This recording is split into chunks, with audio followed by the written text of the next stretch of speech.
Hola queridos audiolectores y queridas audiolectoras. Hoy continuamos con nuestra travesía literaria con la compilación de cuentos número 12 de Guy de Maupassant. En esta nueva entrega podrán encontrar en la descripción el índice de los cuentos incluidos para que sepan exactamente qué maravillas literarias les esperan. Quisiera aprovechar esta oportunidad para preguntarles qué formato prefieren.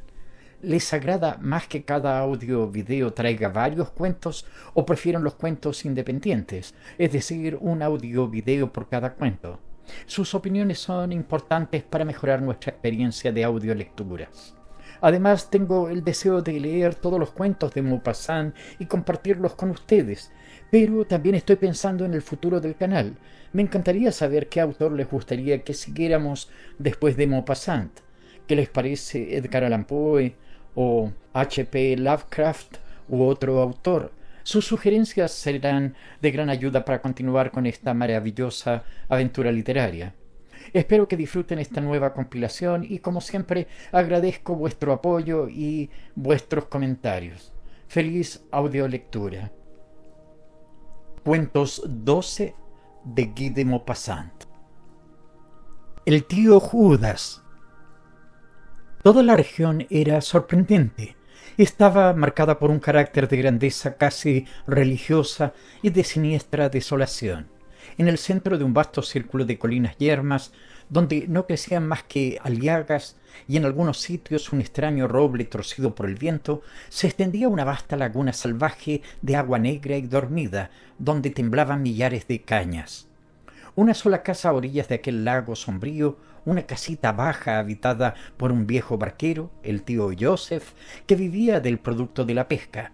Todas las semanas llevaba sus peces a los pueblos vecinos y regresaba con las sencillas provisiones que necesitaba para vivir. Quise ver a aquel solitario y él se ofreció a llevarme a retirar sus nazas. Acepté. Su barca era vieja, carcomida y tosca, y él, huesudo y flaco, remaba con un movimiento monótono y suave que acunaba el espíritu, cercado ya por la tristeza del horizonte. Me creía transportado a los primeros tiempos del mundo, en medio de aquel paisaje antiguo, en aquella embarcación primitiva que manejaba aquel hombre de otra época. Levantó sus redes y arrojaba los peces a sus pies con ademanes de pescador bíblico. Después quiso pasearme hasta el final de la ciénaga y de pronto divisé en la otra orilla una ruina, una choza despanzurrada cuya pared tenía una cruz enorme que parecía trazada con sangre bajo los últimos resplandores del sol poniente. Pregunté: ¿qué es eso? El hombre se persinó al punto y después respondió: allí es donde murió Judas. No me sorprendí, como si hubiera podido esperarme tan extraña respuesta. Insistí, sin embargo. ¿Judas? ¿Qué Judas? Él agregó: el judío errante, señor. Le rogué que me contase aquella leyenda, pero era más que una leyenda, era una historia y casi reciente, pues el tío Joseph había conocido al hombre. Antaño aquella cabaña estaba ocupada por una mujer muy alta, una especie de mendiga que vivía de la pública caridad.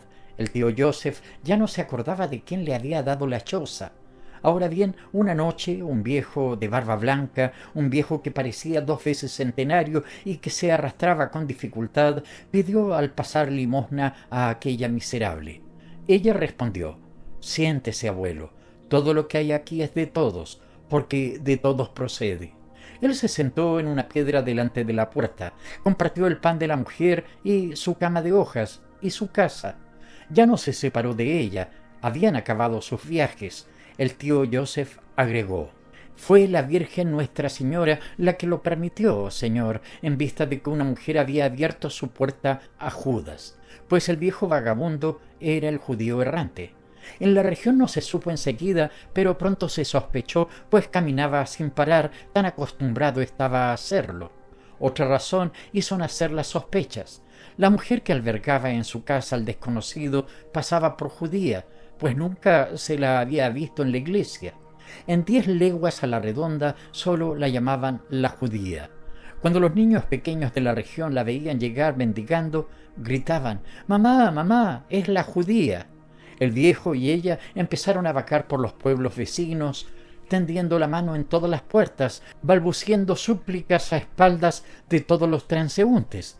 Se les vio a cualquier hora del día, por senderos perdidos, a lo largo de los pueblos, o bien comiendo un pedazo de pan a la sombra de un árbol solitario con el gran calor del mediodía.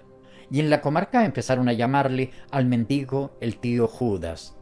Ahora bien, un día trajo en sus alforjas 2 cerditos vivos que le habían dado en una granja porque había curado al granjero de un mal. Y pronto dejó de mendigar, muy ocupado en conducir a sus cerdos para alimentarlos, paseándolos a lo largo de la laguna, bajo los robles aislados de los vallecitos vecinos.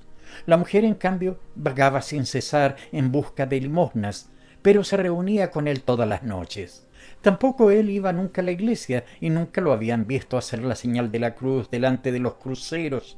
Todo ello provocaba muchos cotilleos. Una noche a su compañera le dio la fiebre y empezó a temblar como una tela agitada por el viento.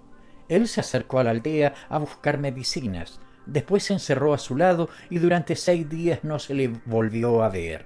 Pero el cura, habiendo oído decir que la judía iba a morir, acudió a llevar los consuelos de su religión a la moribunda y a ofrecerle los últimos sacramentos. ¿Era judía? Él no lo sabía. Deseaba en cualquier caso intentar salvar su alma.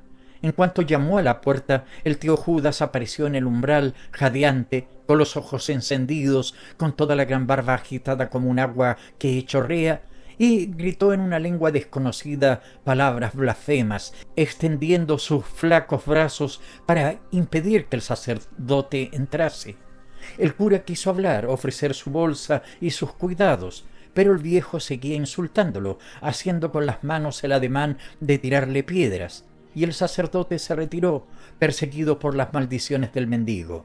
Al día siguiente, la compañera del tío Judas murió. Él mismo la enterró ante su puerta. Era una gente tan insignificante que nadie se ocupó del asunto. Y se volvió a ver al hombre guiando a sus cerdos a lo largo de la laguna y por las laderas de las colinas. A menudo también él volvía a mendigar para comer, pero ya no le daban casi nada. Tantas eran las historias que sobre él circulaban, y cada cual sabía también de qué manera había recibido al cura. Desapareció. Era durante la Semana Santa. Nadie se preocupó. Pero el lunes de Pascua, unos chicos y chicas que habían ido de paseo hasta la laguna oyeron un gran ruido en la choza. La puerta estaba cerrada. Los chicos la derribaron y los 2 cerdos escaparon saltando como machos cabríos. Nadie los volvió a ver. Entonces, al entrar toda aquella gente, descubrieron en el suelo algunas ropas viejas, el sombrero del mendigo, unos huesos, sangre seca y restos de carne en las cavidades de una calavera. Sus cerdos lo habían devorado. Y el tío Joseph agregó: «Eso ocurrió, señor, el Viernes Santo, a las 3 de la tarde». Pregunté: «¿Cómo lo sabe?». Respondió: «No cabe la menor duda». Traté de hacerle comprender que era muy natural que los animales hambrientos se hubieran comido a su dueño, muerto de repente en su choza. En cuanto a la cruz de la pared, había aparecido una mañana sin que se supiera qué mano la había trazado de aquel extraño color. A partir de entonces, nadie dudó que el judío errante había muerto en aquel lugar. Yo mismo lo creí durante 1 hora. El tío Monguilet. En la oficina, el tío Monguilet tenía fama de raro. Era un antiguo empleado, buen hombre, que no había salido de París más que una vez en la vida. Estábamos a fines de julio, y los domingos todos salíamos al campo para tumbarnos sobre la hierba o darnos un chapuzón. Los pueblos vecinos, Asnieres, Argenteuil, Cheteau, Bougival, Maisón, Passy, tenían sus visitantes asiduos y sus fanáticos. Se discutían apasionadamente los méritos y las ventajas de estos lugares célebres y deliciosos para los empleados de París. El tío Monguilet declaraba: «Pandilla de corderos, ¿qué tiene de linda vuestra campiña?». Nosotros le preguntábamos: «¿Y tú, Monguilet, no sales nunca a pasear?». «Permitidme, yo me paseo en autobús». Después de haber desayunado bien y sin prisas, en la taberna de abajo, elijo mi itinerario con un plano de París y el indicador de líneas y de correspondencias. Y después trepo a lo alto del autobús, abro mi sombrilla y arre cochero. Oh, veo tantas cosas, más que vosotros. Cambio de barrio. Es como si hiciera un viaje a través del mundo, tan variada es la gente de una calle a la otra. Conozco París mejor que nadie. Por otra parte, no hay nada más encantador que los entresuelos. Las cosas que se ven en ellos con una sola mirada son inimaginables. Se descubren escenas domésticas observando el rostro de un hombre que grita. Te entra risa al pasar frente a los peluqueros que sueltan la nariz del cliente, completamente blanca de jabón, para contemplar la calle. Mira seductoramente a las modistillas cara a cara, pero en broma, porque no hay tiempo de bajar. Ah, cuántas cosas se ven. Es teatro, buen teatro, verdadero, el teatro de la naturaleza, contemplando al trote de 2 caballos. Jesús, yo no cambiaría mis paseos en autobús por vuestros tontos paseos por el bosque. Le decíamos, prueba, Monguilet, ven una vez al campo para saber cómo es. Él respondía, ya fui una vez, hace 20 años, y no volveré nunca. Cuéntanos cómo fue, Monguilet. Como queráis, fue así. ¿Conocéis a Boivin, el antiguo jefe de redacción que llamábamos Boileau? Sí, perfectamente. Era mi compañero de oficina. Este granuja tenía una casa en Colombes y siempre me invitaba a pasar un domingo en ella. Me decía, vamos, Maculote. Me llamaba Maculote en broma. Verás qué bonito paseo haremos. Juego de palabras entre Monguilet, que significa mi chaleco, y Maculote, que significa mis calzones. Me dejé atrapar como un tonto y partí una mañana en el tren de las 8. Llegué a una especie de pueblo, un pueblo en el campo, completamente vacío, y al cabo de un tiempo encontré, al final de un callejón, entre 2 paredes, una vieja puerta de madera con una campanilla de hierro. Llamé, esperé largo rato, y al fin me abrieron. ¿Quién vino a abrirme? A primera vista no pude definirlo. ¿Era una mujer o una mona? Era vieja, fea, iba envuelta en viejos trapos, parecía sucia y mezquina. Tenía plumas de ave en los cabellos y me miraba como si fuese a devorarme. Me preguntó, ¿qué desea? El señor Boivin, pregunté. ¿Para qué le quiere al señor Boivin? Me sentí a disgusto frente al interrogatorio de esta mujer iracunda. Balbucié, él me espera. Ella dijo, ah, ¿es usted el invitado que viene a comer? Tartamudeó un sí tembloroso. Entonces, volviéndose hacia la casa, gritó con una voz llena de rabia. «Voy bien, he aquí a tu compadre». Era la esposa de mi amigo. El pequeño Boivin apareció enseguida en el umbral de una especie de caseta de yeso cubierta con un techo de zinc, semejante a una estufa. Llevaba un pantalón de dril blanco lleno de manchas y un grasiento sombrero panamá. Después de haberme estrechado las manos, me condujo a lo que él llamaba su jardín. Estaba al final de otro pasaje flanqueado de enormes paredes. Era un pequeño cuadrado de tierra, del tamaño de un pañuelo de bolsillo, y rodeado de casas tan altas que el sol le daba durante 2 o 3 horas por día. Pensamientos, adormideras, alelíes, algunos rosales, agonizaban al fondo de ese pozo sin aire y caliente como un horno por la reverberación de los tejados. «No tengo árboles», dijo Boivin, «pero las paredes vecinas ocupan su lugar, me dan sombra como en un bosque». Después me asió por un botón de la chaqueta y me dijo en voz baja, «Tienes que hacerme un favor. ¿Has visto a mi esposa? No es amable, ¿eh?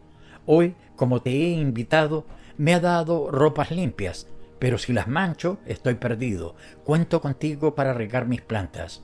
Asentí. Me quité la chaqueta, me arremangué y me puse a bombear agua con todas mis fuerzas. El aparato silbaba, resoplaba, jadeaba con estertores de asmático y por fin dejó salir un hilo de agua parecido al desagüe de una fuente Wallace. Fueron necesarios 10 minutos para llenar una regadera. Yo estaba empapado. Boivin me guiaba. Aquí, a esta planta, un poco más, basta, a esta otra. La regadera estaba agujereada y mis pies recibían más agua que las flores. Los bajos de mi pantalón, mojados, se impregnaban de barro. Tuve que repetir la operación 20 veces seguidas. Volví a empaparme los pies y torné a sudar, haciendo gemir el mango de la bomba. Pues cuando quería detenerme extenuado, Boivin, suplicante, me asía del brazo. Una regadera más, una sola y terminamos.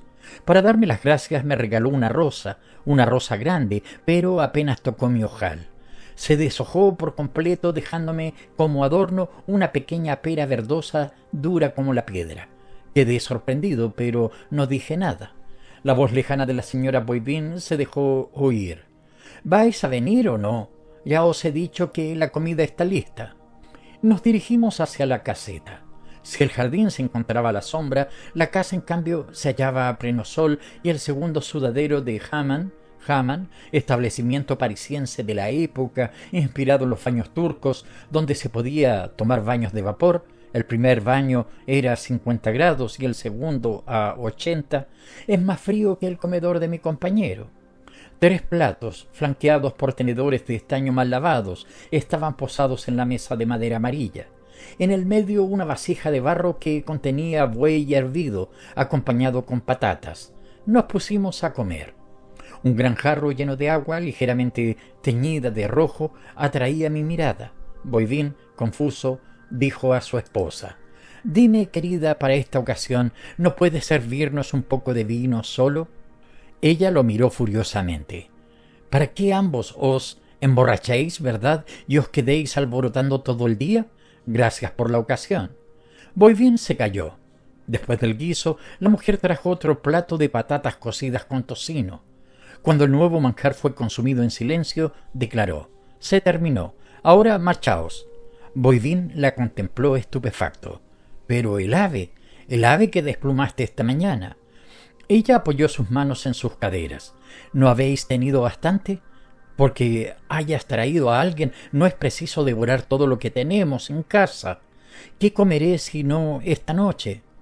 Nos pusimos de pie. Boivin me susurró al oído: «Espérame un minuto y nos iremos». Después fue a la cocina, donde su esposa ya había entrado. «Dame 20 duros, querida». «¿Qué piensa hacer con 20 duros?» «No se sabe lo que puede pasar. Siempre es bueno llevar algo de dinero en el bolsillo». Ella gritó para que yo la oyera: «No, no te los daré. Dado que ese hombre ha comido en tu casa, lo menos que puede hacer es pagar tus gastos del día». Boivin vino a buscarme. Como yo quería ser cortés, me incliné frente a la dueña de la casa y balbucí: «Señora, muchas gracias. Gracias por su acogida». Ella respondió: «Está bien, pero no me lo traiga borracho, porque tendrá que vérselas conmigo, sépalo bien». Partimos. Tuvimos que atravesar una llanura lisa como una tabla a pleno sol. Quise coger una planta a lo largo del camino y lancé un grito de dolor. A estas hierbas se les llama ortigas, y olía a estiércol por todas partes. Era un olor insoportable y mareante.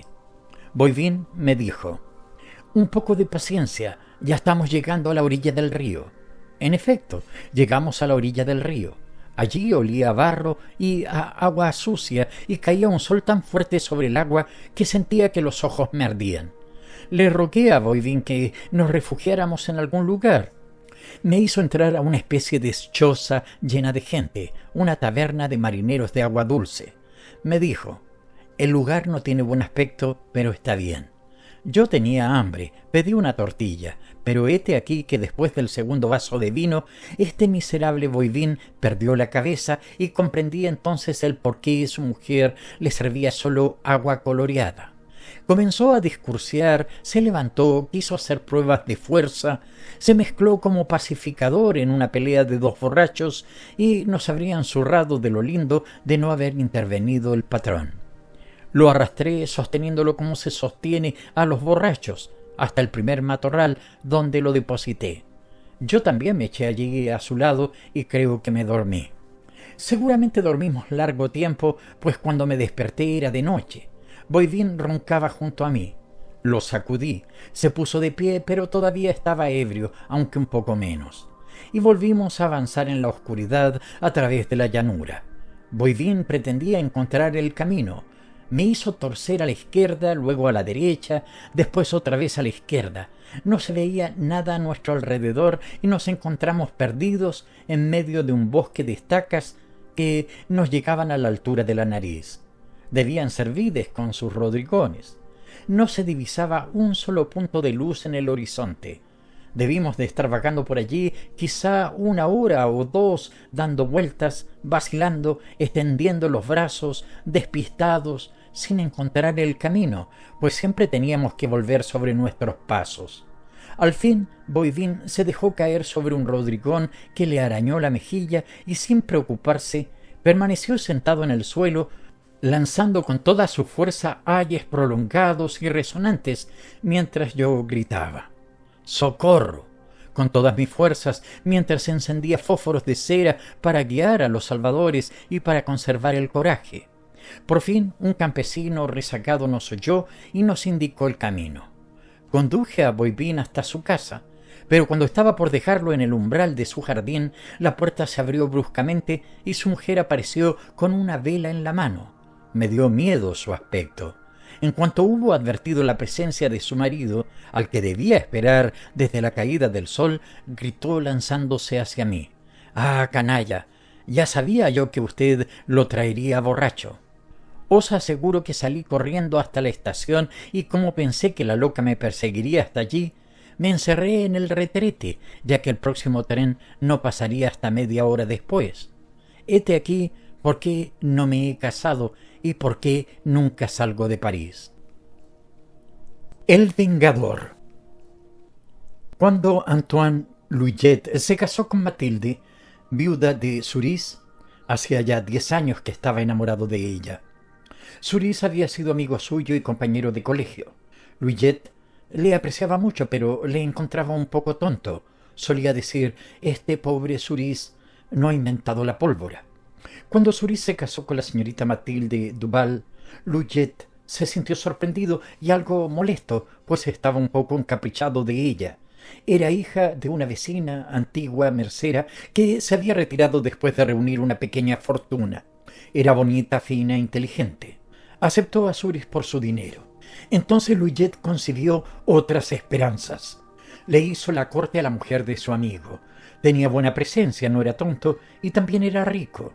Estaba seguro de su éxito, pero fracasó. Ella hizo que se enamorara completamente y fue un enamorado a quien la amistad con el marido le hacía ser discreto, tímido, cohibido. La señora Suris creyó que ya no pensaba en ella de forma peligrosa y se convirtió en una buena amiga suya. Las cosas siguieron así 9 años. Una mañana un recadero le llevó a Louillet una nota desesperada de la pobre mujer. Suris acababa de morir súbitamente a consecuencia de un tumor. Recibió una impresión espantosa, pues eran de la misma edad, pero casi inmediatamente sintió una honda alegría, un alivio infinito, y le embargó una sensación de libertad. La señora Suris era libre ya. Supo mostrarse, no obstante, tan afligido como convenía. Esperó el tiempo oportuno, observó todas las convenciones. Al cabo de 15 meses se casó con la viuda. Su acto pareció natural e incluso generoso.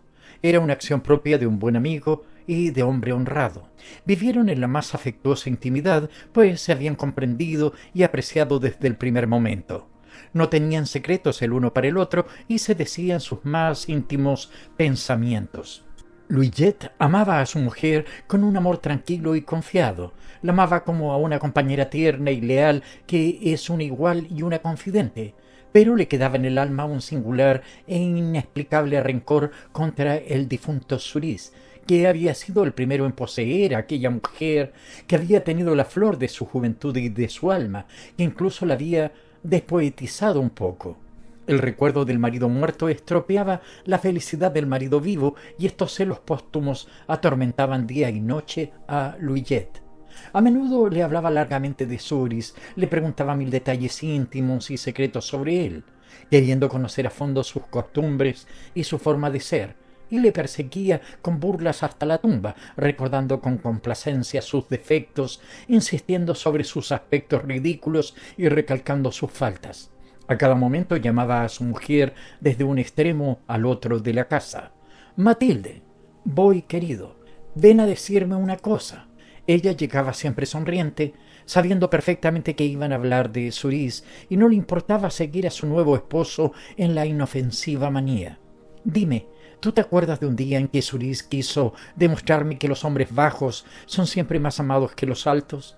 y se lanzaba a reflexiones desagradables para el difunto, que era bajo, y discretamente ventajosas para él, Louillet, que era alto. La señora Louillet le daba a entender que él tenía razón, toda la razón, y se reía con todas sus ganas, burlándose dulcemente del antiguo esposo para darle gusto al nuevo, que siempre acababa añadiendo: da lo mismo, qué tonto era Suris. Eran felices, completamente felices, y Louillet no dejaba de demostrarle a su mujer su amor inagotable en la vida de cada día. Una noche en que no conseguían dormirse, emocionados los dos por un rebrote de juventud, Louillet, que tenía a su mujer estrechamente cogida entre sus brazos y la besaba con todo su ardor, le preguntó de pronto: escucha, querida. ¿Qué? Suris, es difícil lo que te voy a preguntar. Suris ¿te demostraba bien su amor? Ella le dio un beso murmurando: no tan bien como tú, gatito. El marido se sintió halagado en su amor propio de hombre y añadió: debía de ser torpe, ¿verdad? Ella no contestó. Soltó tan solo una risita maliciosa, escondiendo su cara en el cuello del marido. Este preguntó: debía de ser muy torpe y ¿cómo te diría? Poco hábil, ¿no? Ella hizo un leve movimiento con la cabeza que significaba: no, nada hábil. Continuó el hombre: y algunas noches te produciría fastidio, ¿eh? Ella tuvo un acceso de franqueza esta vez y le respondió: sí, mucho. La besó de nuevo por aquella confesión y murmuró: ¿qué animal era? No era muy feliz con él, ¿verdad? No, contestó ella, la cosa no era muy divertida todos los días. Louillet se sintió encantado, estableciendo mentalmente una comparación del todo ventajosa para él entre la antigua situación de su mujer y la nueva. Permaneció algún tiempo sin hablar y luego tuvo una sacudida de risa y preguntó: dime una cosa. ¿El qué? ¿Quieres ser franca, completamente franca conmigo? Claro, amor mío. Bueno, ¿no sentiste nunca la tentación de engañar a aquel imbécil de Suris? La señora Louillet soltó un breve «oh» de pudor y se ocultó aún más en el pecho de su marido. Pero él pudo darse cuenta de que se reía. Insistió: dime la verdad, confiésalo. Tenía una cabeza tan de cornudo aquel animal. Sería tan divertido. Pobre Suris. Anda, querida, bien puedes decírmelo a mí, sobre todo a mí. Recalcaba mucho el a mí, pensando que si hubiera tenido deseos de engañar a Suris, habría sido con él, Louillet, con quien lo habría hecho, y se estremecía de placer esperando esta confesión, seguro de que si ella no hubiera sido la mujer virtuosa que era, habría sido él quien la hubiese conseguido. Pero ella no contestaba y no paraba de reírse, como si recordara algo enormemente cómico. Louillet se echó a reír también ante el pensamiento de que él habría podido hacer a Suris cornudo. ¡Qué jugarreta, qué broma! Sí, qué broma tan estupenda. Sacudido por la risa, balbucía: el pobre Suris, el pobre Suris. Ah, sí, tenía una cabeza muy apropiada. Sí. La señora Louillet se retorcía entre las sábanas llorando de tanto reírse y se le escapaban grititos. Y Louillet repetía: anda, reconócelo, confiésalo, sé franca. Comprenderás que a mí no tiene por qué molestarme. Entonces ella balbuceó muerta de risa: sí. Su marido insistió: sí, ¿qué? Vamos, dilo todo. Ella se rió ya solo de una forma discreta y acercando la boca hasta la oreja de Louillet, que esperaba una agradable confidencia, murmuró: sí, le engañé. Sintió un escalofrío que le recorrió todo el cuerpo y desconcertado tartamudeó: ¿Tú? ¿Le engañaste del todo? Ella creyó todavía que encontraba la cosa enormemente divertida y contestó: sí, del todo, completamente. Tuvo que sentarse en la cama por la angustia, la respiración se le cortó, abrumado como si acabara de enterarse de que el cornudo era él. Permaneció callado al principio. Luego, al cabo de unos segundos, dijo sencillamente: ¿ah? Ella también había dejado de reír, comprendiendo demasiado tarde su error. Louillet al fin preguntó: ¿y con quién? La mujer guardó silencio, buscando una argumentación. Insistió él: ¿con quién? Al fin dijo: con un hombre. Se volvió hacia ella bruscamente y con voz seca: ya me imagino que no fue con una cocinera. Te pregunto: ¿con qué hombre? ¿Me oyes? Ella no contestó. El marido agarró la sábana con la que ella se tapaba la cabeza y la apartó hasta el centro de la cama, repitiendo: «Quiero saber con qué hombre. ¿Me oyes?». Entonces ella penosamente dijo: «Lo decía en broma», pero él se estremecía de cólera. «¿Cómo? ¿En broma? ¿Te estás burlando de mí entonces? No me vengas con pretextos. ¿Me oyes? Te estoy preguntando cómo se llamaba el hombre».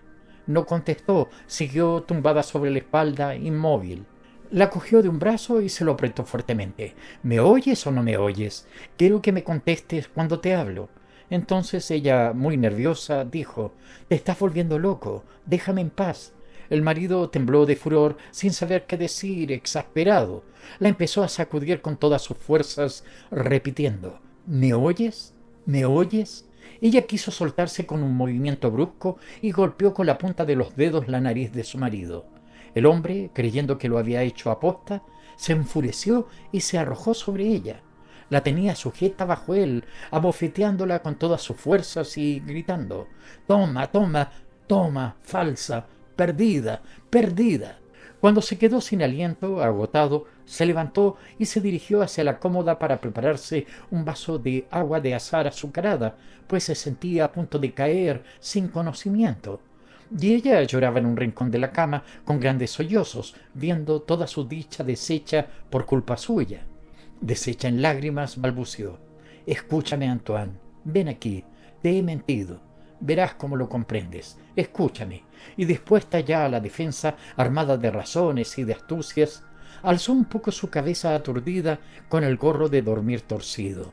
Y él, volviéndose hacia la mujer, se acercó avergonzado de haberle pecado, pero sintiendo en el fondo de su corazón de marido un odio inextinguible contra aquella mujer que había engañado al otro, a Sulis. El viaje del Orla. Había recibido durante la mañana del 18 de julio el siguiente telegrama: «Buen tiempo. Continúan mis predicciones. Fronteras belgas. Salida del material y del personal a mediodía, a la sede social. Comienzo de maniobras a las 3. Así pues, os espero en la fábrica a partir de las 5. Hobbes». A las 5 en punto yo entraba en la fábrica de gas de la Villette. Parecían las ruinas colosales de una ciudad de cíclopes. Enormes y oscuras avenidas se abren entre los pesados gasómetros alineados uno detrás del otro, semejantes a columnas monstruosas, truncadas, igualmente altas y que sin duda portaban en otra época algún espantoso edificio de hierro. En el patio de entrada, donde yacía el aerostato, un enorme disco de tela amarilla aplastado contra el suelo bajo una red. Se le llama la puesta en espera de la pesca y de hecho tiene el aspecto de un enorme pez pescado y muerto. 200 o 300 personas lo observan, sentadas o de pie, o bien examinan la barquilla, una hermosa cesta cuadrada, una canasta de carne humana que porta sobre su flanco, en letras doradas, en una placa de caoba, el Orla. De repente nos precipitamos, ya que al fin el gas penetra en el globo por un largo tubo de tela amarilla que se arrastra sobre el suelo, se infla, palpita como un desmesurado gusano. Pero otro pensamiento, otra imagen golpea a todos los ojos y a todos los espíritus. Es así como la propia naturaleza alimenta a los seres hasta su nacimiento. La bestia que despegará pronto comienza a sublevarse y los asistentes del capitán Hobbes, a medida que el Orla crece, esparcen y colocan en su sitio la red que lo cubre, de forma que la presión sea muy regular e igualmente repartida por todos los puntos. Esta operación es muy delicada y muy importante, ya que la resistencia de la tela de algodón tan delgada, de la que está hecho el aerostato, está calculada en razón de la extensión de contacto de esta tela con la red de mallas cortadas que llevará la barquilla. El Orla, por otra parte, ha sido diseñado por el señor Mallet, construido bajo su atenta mirada y por él. Todo ha sido hecho en los talleres del señor Hobbes, por el personal activo de la sociedad y nada fuera. Añadamos que todo es nuevo en el aerostato, desde el barniz hasta la válvula, dos cosas esenciales en la aerostática. Debe conseguir que la tela sea impenetrable al gas, como los flancos de un navío son impenetrables al agua. Los antiguos barnices a base de aceite de lino tenían el doble inconveniente de fermentar y quemar la tela, que en poco tiempo se deshacía como el papel. Las válvulas presentaban el peligro de cerrarse de nuevo imperfectamente una vez que hubieran sido abiertas y de que se quebrantara el revestimiento llamado cataplasma con el que se les guarnecía. La caída del señor el Hoste en el medio del mar y en plena noche ha constatado la semana pasada la imperfección del viejo sistema. Podemos decir que los dos descubrimientos del capitán Hovis, principalmente el del barniz, son de un valor inestimable para la aerostática. Por otra parte, entre la muchedumbre se habla de ello, y hombres que semejan especialistas afirman con autoridad que volveremos a caer antes de las fortificaciones. Muchas otras cosas además son censuradas en este globo de un modelo nuevo que vamos a experimentar con mucha suerte y éxito. Siempre crece lentamente. Le descubrimos pequeños rasgones hechos durante el transporte y se le cierran, según la costumbre, con trozos de periódicos aplicados sobre la tela, mojándolos. Este procedimiento de obstrucción inquieta y emociona al público. Mientras que el capitán Hovis y su personal se ocupan de los últimos detalles, los viajeros van a cenar a la cantina de la fábrica de gas, según la costumbre establecida. Cuando salimos, el aerostato se balancea, enorme y transparente, prodigioso fruto dorado, pero fantástica que continúan madurando, cubriéndola de fuego los últimos rayos de sol. Así que se ata la barquilla, se traen los barómetros, la sirena que haremos gemir y bramar en la noche, también las dos bocinas y las provisiones alimenticias, los gabanes, todo el pequeño material que puede contener, además de los hombres, esta cesta volante. Como el viento empuja el globo sobre los gasómetros, tuvimos que en repetidas veces alejarlo para evitar un accidente durante la salida. De repente el capitán Hovis llama a los pasajeros. El lugarteniente Malet trepa primero a la malla aérea entre la barquilla y el aerostato, desde donde vigilará durante toda la noche la marcha del Orla a través del cielo, como el oficial de guardia, de pie sobre la pasarela, vigila la marcha del navío. El señor Etienne Behr sube luego, después el señor Paul Besant, después el señor Patrice Eyries y después yo. Pero el aerostato está demasiado cargado para la larga travesía que debemos emprender, y el señor Eyries debe, no sin gran pesar, abandonar su plaza. El señor Hovis, de pie sobre el borde de la nave, ruega a las damas, en términos muy galantes, que se aparten un poco, ya que teme que, elevándose, caiga arena sobre sus sombreros. Después ordena: «Soltad amarras», y cortando de un cuchillazo las cuerdas que suspenden a nuestro alrededor el lastre accesorio que nos retiene unidos a tierra, concede al Orla su libertad. En un segundo partimos. No sentimos nada. Flotamos, subimos, volamos, planeamos. Nuestros amigos gritan y aplauden. Nosotros ya casi ni les oímos, casi ni les vemos. Estamos ya tan lejos, tan alto. ¿Cómo? ¿Acabamos de abandonar allá abajo a toda esa gente? ¿Cómo es posible? Bajo nosotros ahora se extiende París, una plataforma azul oscura, entrecortada por las calles, y desde donde se alzan, de lugar en lugar, cúpulas, torres, atalayas. Después, todo alrededor, la llanura, la tierra que perfila los caminos extensos, estrechos y blancos, en el medio de los verdes campos, de un verde delicado y profundo, y de los bosques casi negros. El Sena asemeja una gran serpiente enrollada, acostada, inmóvil, de la que no se percibe ni la cabeza ni la cola. Viene desde allá abajo, se va hacia allá abajo, atravesando París, y la tierra entera tiene aspecto de una inmensa hondonada de prados y de bosques que encierra en el horizonte una montaña pequeña, lejana y circular. El sol, que ya no percibíamos desde tierra, reapareció para nosotros, como si se levantara de nuevo, y nuestro globo se ilumina en esta claridad. A los que nos observan debe de parecerles un astro. El señor Malet, de segundo en segundo, arroja al vacío una hoja de papel de liar y dice tranquilamente: «Ascendemos, ascendemos continuamente», mientras que el capitán Hovis, radiante de alegría, se frota las manos repitiendo: «¿Cómo? Este barniz, este barniz». En efecto, no se pueden apreciar los ascensos y los descensos más que arrojando de vez en cuando una hoja de papel de liar. Si este papel, que en realidad queda suspendido en el aire, parece caer como una piedra, entonces el globo sube. Si se asemeja, por el contrario, volar hacia el cielo, es que el globo desciende. Los dos barómetros indican alrededor de 500 metros y nosotros observamos, con admiración entusiasta, esta tierra que abandonamos, a la que no nos sujeta nada y que parece un mapa de geografía pintado, un plano desmesurado de provincia. Todos sus rumores, sin embargo, nos llegan distintos, difícilmente reconocibles. Se escucha sobre todo el ruido de las ruedas sobre las carreteras, el chasquido de los látigos, el traqueteo de los carreteros, el recorrido y el pitido de los trenes y las risas de los chiquillos que corren y juegan en las plazas. Unos hombres nos llaman, locomotoras silban, nosotros respondemos con la sirena que emite gemidos quejumbrosos, horribles, suaves, voz real de un ser fantástico errante alrededor del mundo. Se encienden luces de sitio en sitio, fuegos aislados en las granjas, rosario de gas en las ciudades. Vamos hacia el noroeste después de haber planeado durante largo tiempo sobre el pequeño lago de Enghien.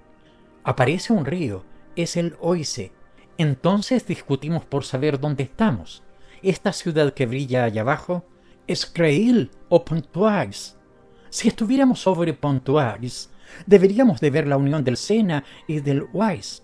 Y además ese fuego, ese enorme fuego sobre el margen izquierdo, ¿no es el alto horno de Montateir?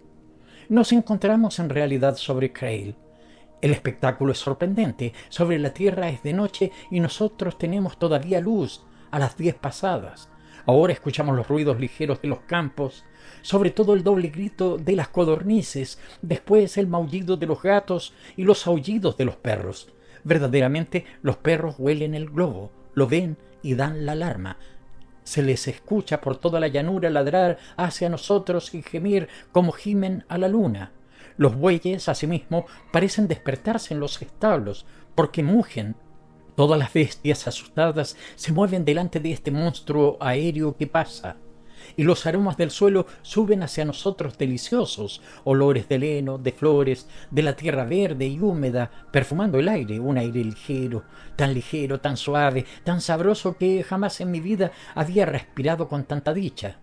Un bienestar profundo, desconocido, me invadía, bienestar del cuerpo y del espíritu, pleno de indolencia, de reposo infinito, de olvido, de indiferencia a todo, y de esta sensación nueva de atravesar el espacio sin sentir nada de eso que hace insoportable el movimiento, sin ruido, sin sacudidas y sin vibraciones. Por momentos ascendíamos y por momentos descendíamos. De minuto en minuto, el lugarteniente Malet, suspendido de su tela de araña, dice al capitán Hovis: «Descendemos, arrojad medio puñado». Y el capitán, que charla y ríe con nosotros, con un saco de lastre entre sus rodillas, agarra de dicho saco un poco de arena y lo lanza por encima del borde.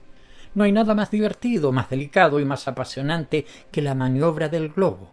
Es un enorme juguete, libre y dócil, que obedece con sorprendente sensibilidad, pero que también es, antes que nada, el esclavo del viento, al que nosotros no dominamos. Una pizca de arena, la mitad de un periódico, algunas gotas de agua, los huesos del pollo que acabamos de comer, arrojados hacia afuera, lo hacen subir bruscamente. El río o el bosque que atravesamos, soplándonos un aire húmedo y frío, lo hace descender unos 200 metros. Sobre los campos de trigo maduro se mantiene y sobre las ciudades se eleva. La tierra duerme en estos momentos, o más bien el hombre duerme sobre la tierra, pues los animales despiertos anuncian siempre nuestra cercanía. De vez en cuando nos llega la circulación de un tren o el silbido de la máquina. Sobre las zonas habitadas hacemos rugir la sirena y los paisanos perturbados en sus camas deben de preguntarse temblando si se traga del ángel del juicio final que pasa. Pero un olor a gas fuerte y continuo nos golpea. Hemos vuelto a encontrar sin duda una corriente cálida y el globo se infla, perdiendo su sangre invisible por el tubo de escape, que denominamos apéndice y que se cierra él solo tan pronto como cesa la dilatación. Ascendemos. La tierra ya no nos reenvía el eco de nuestras bocinas. Hemos ya sobrepasado los 600 metros. No vemos lo suficiente para consultar los instrumentos. Únicamente sabemos que las hojas de papel de arroz caen bajo nosotros como mariposas muertas que continuamente subimos, permanentemente. Ya no distinguimos la tierra, brumas ligeras nos separan de ella y sobre nuestras cabezas la multitud de estrellas tintinean. Pero un fulgor apareció delante de nosotros, un resplandor plateado que hace palidecer el cielo, y de repente, como si se elevara desde las desconocidas profundidades del horizonte inferior, la luna apareció sobre el borde de una nube. Parece venida de abajo, mientras que nosotros la observamos desde muy alto, acodados en nuestra cesta como espectadores sobre un balcón. Ella, reluciente y redonda, se libera de las nubes que la envolvían y asciende hacia el cielo con lentitud. La tierra ya no está. La tierra está ahogada bajo los vapores lechosos que se asemejan a un mar.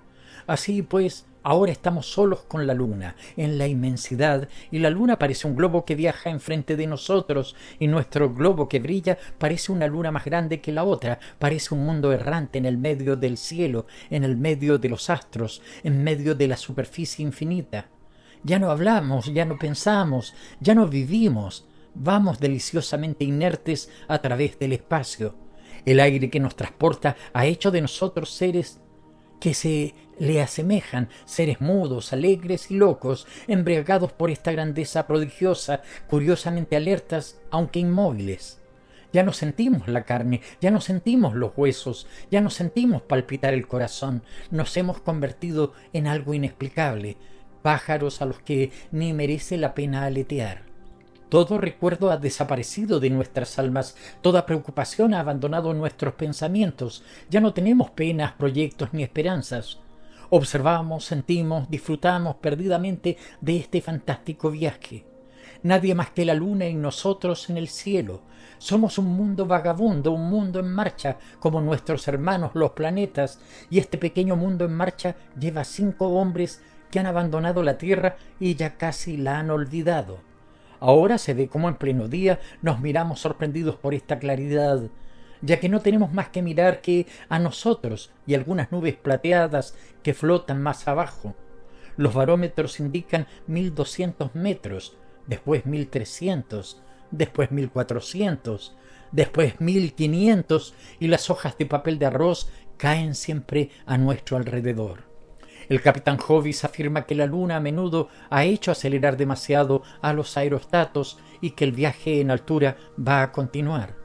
Ahora estamos a 2000 metros, subimos todavía a 2350 metros. El globo por fin se detiene. Y hacemos sonar la sirena, sorprendidos de que no nos respondan las estrellas. Ahora descendemos muy rápido, sin desconfiar. El señor Malet grita sin cesar: «¡Arrojad el lastre! ¡Arrojad el lastre!». Y el lastre que precipitamos al vacío, arena y piedras mezcladas, nos vuelven a la cara, como si se hubiera despedido desde abajo hacia los astros. Así de rápida es nuestra caída. He ahí la tierra. ¿Dónde estamos? Este pico en el aire ha durado más de 2 horas. Pasa de la medianoche y atravesamos un gran país seco, bien cultivado, lleno de carreteras, muy poblado. Aquí una ciudad, una gran ciudad a la derecha, otra a la izquierda más lejos. Pero de repente, en la superficie del suelo, una luz resplandeciente, mágica, se enciende y se apaga, después reaparece, se extingue de nuevo. Hovis, a quien embriaga el espacio, grita: «Mirad, mirad ese fenómeno de la luna en el agua. No se puede ver nada más hermoso en la noche». Nada, en efecto, puede hacer imaginar cosa parecida, nada puede dar la idea del estallido prodigioso de esas placas de claridad que no son fuego, que no parecen reflejos, que nacen bruscamente aquí o allá y se extinguen igualmente rápido. Sobre los arroyos que serpentean, esos focos ardientes aparecen al mismo tiempo en cada giro del curso del agua. Pero como el globo pasa tan rápido como el viento, apenas tenemos tiempo de verlos. Ahora estamos tan cerca de la tierra que nuestro amigo Bear grita: «Mirad, ¿qué es lo que corre allá abajo en el campo? ¿No es un perro?». Algo corre en efecto sobre el suelo con una prodigiosa velocidad, y esta cosa parece atravesar las zanjas, las carreteras, los árboles con tal facilidad que no llegábamos a comprender. El capitán se reía. «Es la sombra de nuestro globo», dijo. va creciendo a medida que descendamos. Escuché claramente un enorme ruido de fragua en la lejanía, y como no habíamos parado en toda la noche de dirigirnos hacia la estrella polar, que a menudo yo he mirado y analizado desde el puente de mi pequeño yate sobre el Mediterráneo, indudablemente nos dirigíamos hacia Bélgica. Nuestra sirena y nuestras 2 bocinas vociferan sin parar.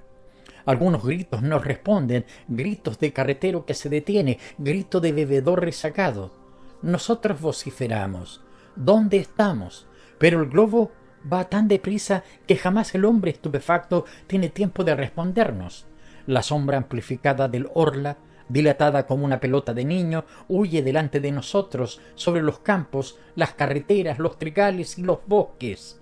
Avanza, avanza, precediéndonos medio kilómetro, y en estos momentos escucho inclinado por fuera de la cesta el enorme ruido del viento en los árboles y sobre las cosechas. Digo al capitán Hobbes: ¿cómo sopla? Él me responde: no, son sin duda saltos de agua. Insisto, seguro de mi oído que reconoce bien el viento por haberlo escuchado muy a menudo soplar en los cabos. Entonces Hobbes me da un codazo.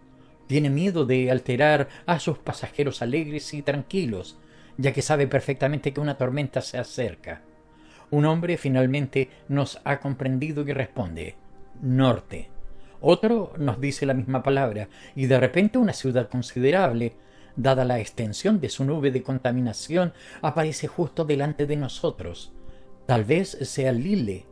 A medida que nos aproximamos a ella, aparece bajo nosotros, de repente, una tan sorprendente lava de fuego que me creo transportado a un país fabuloso donde se fabrican piedras preciosas para los gigantes. Es una fábrica de ladrillos, parece. Hay más, 2, 3. Los materiales en fusión hierven, tintinean, arrojan resplandores azules, rojos, amarillos, verdes, reflejos de diamantes monstruosos, de rubíes, de esmeraldas, de turquesas, de zafiros, de topacios, y cerca de allí las grandes forjas exhalan su aliento estridente, parecido a los rugidos del león apocalíptico. Las altas chimeneas arrojan al viento sus penachos de llamas, y oímos ruidos de metal que rueda, de metal que suena, de martillos enormes que retumban. ¿Dónde estamos? Una voz de farsante o de loco nos responde: en un globo. ¿Dónde estamos? Lille. No nos habíamos equivocado en absoluto. Ahora ya no veíamos la ciudad, y a la derecha aparecía Roubaix, además de campos bien cultivados, regulares en tonos diferentes según los cultivos, y que todos parecen amarillos, grises o castaños en la noche. Pero nubes se están aglutinando por detrás de nosotros, cubriendo la luna, mientras que por el este el cielo se aclara, volviéndose de un azul claro con reflejos rojos. Es el alba. Crece rápidamente, mostrándonos ahora todos los pequeños detalles de la tierra, los trenes, los arroyos, las vacas, las cabras, y todo esto pasa bajo nosotros a una prodigiosa velocidad. No tenemos tiempo de mirar, apenas tiempo de ver cómo otros prados, otros campos, otras casas ya han huido.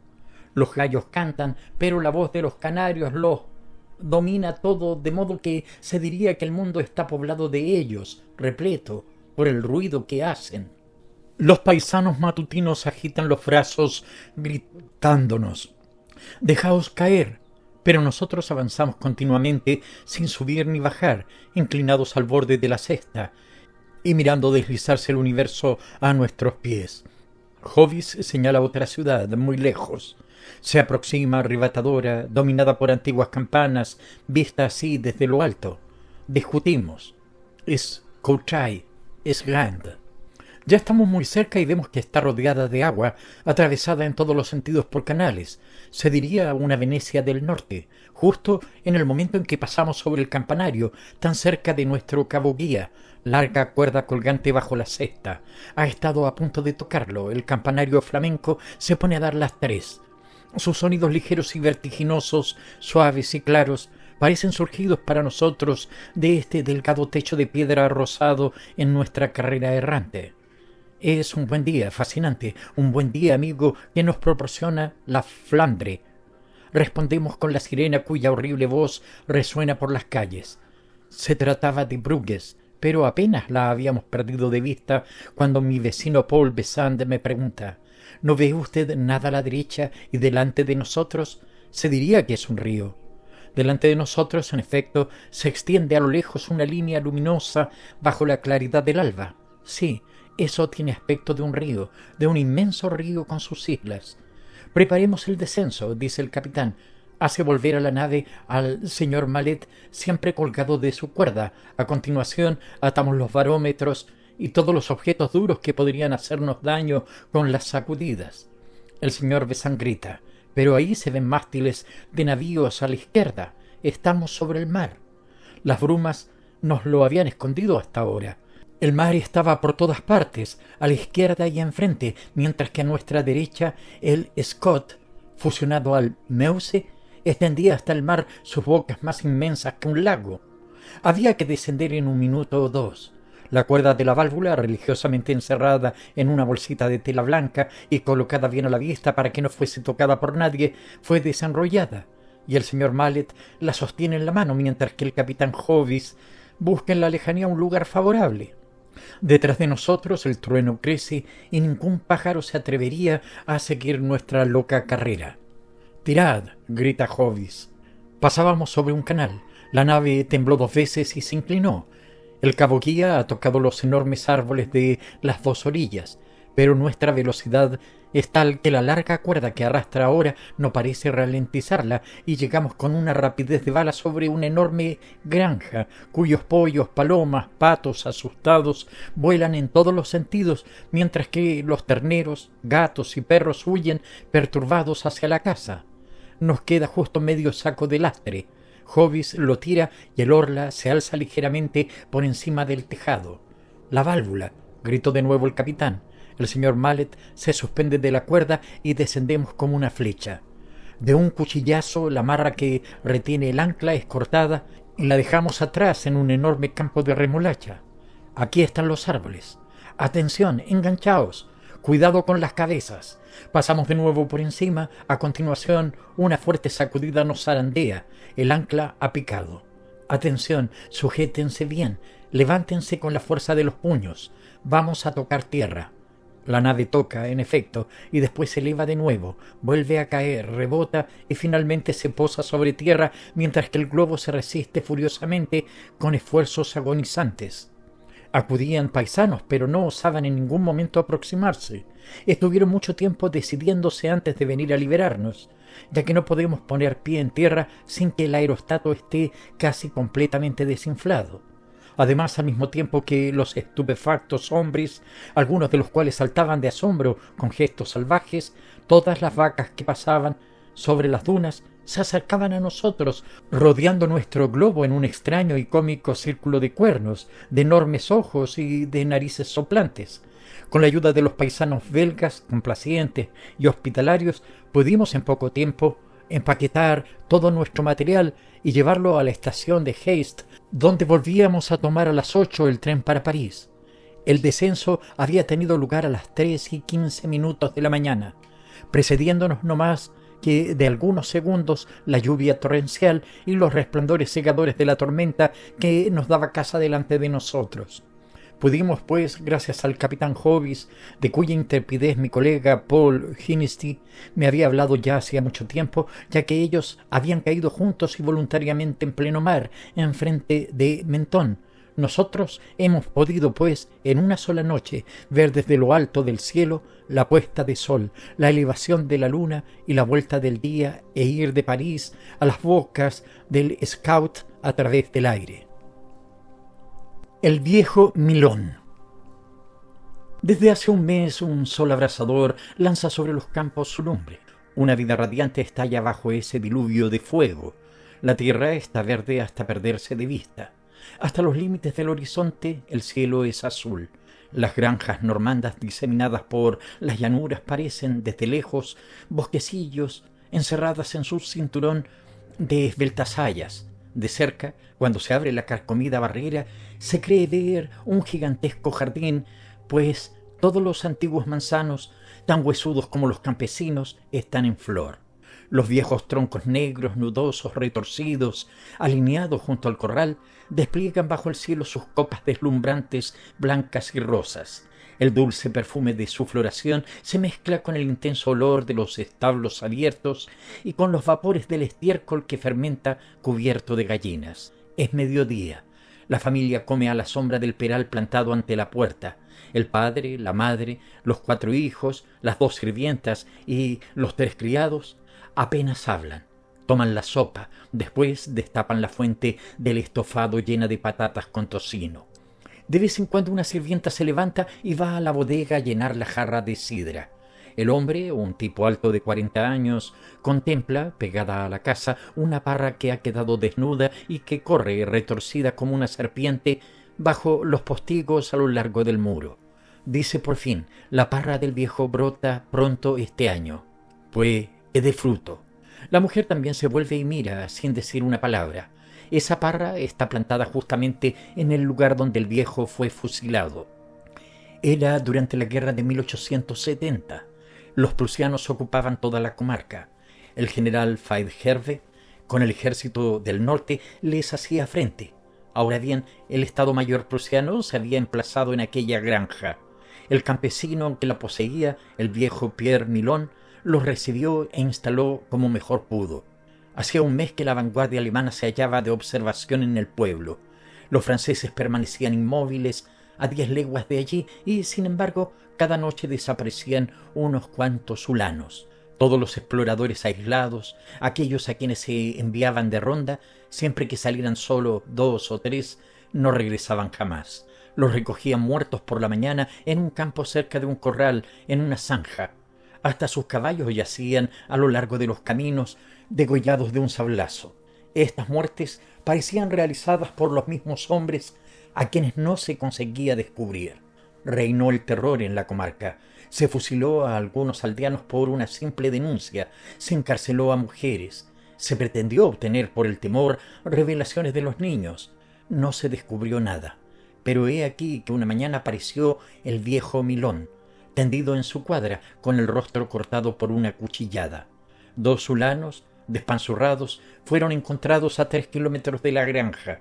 Uno de ellos tenía aún en la mano su arma ensangrentada. Había luchado, se había defendido. Al punto se constituyó un consejo de guerra al aire libre, delante de la granja, y el anciano compareció ante él. Tenía 68 años. Era bajo, flaco, un poco torcido, con grandes manos parecidas a las pinzas de un cangrejo, un pelo sin brillo, escaso y leve como el plumón de un patito. Dejaba ver por todas partes la carne del cráneo.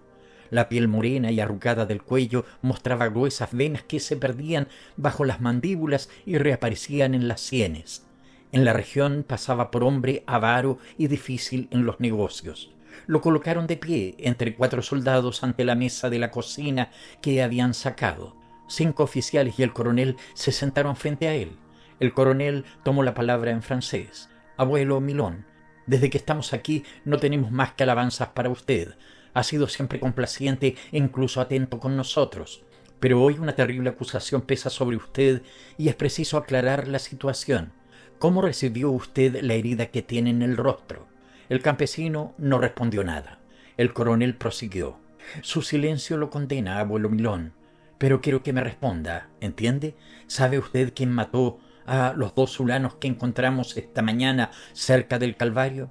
El viejo articuló claramente. «Fui yo». El coronel, sorprendido, enmudeció un segundo, mirando fijamente al prisionero. El viejo Milón permanecía impasible, con su aire embrutecido de campesino, con los ojos bajos como si estuviera hablando con el cura. Una sola cosa podía revelar una turbación interna, y es que tragaba saliva a cada instante, con un visible esfuerzo, como si lo estuvieran estrangulando. La familia del buen hombre, su hijo Jean, su nuera y 2 chiquillos, estaban tras él a unos 10 pasos, despavoridos y consternados. El coronel prosiguió. ¿Sabe usted también quién mató a todos los exploradores de nuestro ejército que cada mañana encontramos desde hace un mes en el campo? El viejo respondió con la misma impasibilidad brutal. Fui yo. ¿Usted los ha matado a todos? A todos, sí, yo mismo. ¿Usted solo? Yo solo. Dígame cómo se las arreglaba. Esta vez el hombre pareció emocionado. La necesidad de hablar durante mucho tiempo le incomodaba visiblemente. Balbuceó: «¿Y yo qué sé? Me las apañé como vino a cuento». El coronel prosiguió: «Le advierto que tendrá que contármelo todo, con que haría bien decidiéndose inmediatamente. ¿Cómo empezó?». El hombre lanzó una inquieta mirada a su familia, atenta a sus espaldas. Dudó todavía un instante y después, de repente, se decidió. «Volví a casa una noche, puede que sobre las 10, al día siguiente de llegar ustedes aquí.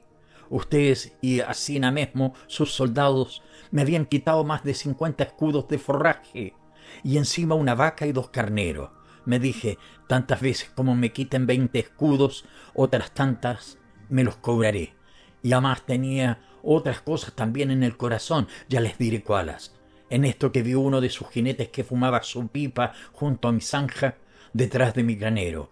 Fui a descolgar mi hoz y volví a pasitos cortos por detrás. Él no oyó nada de nada.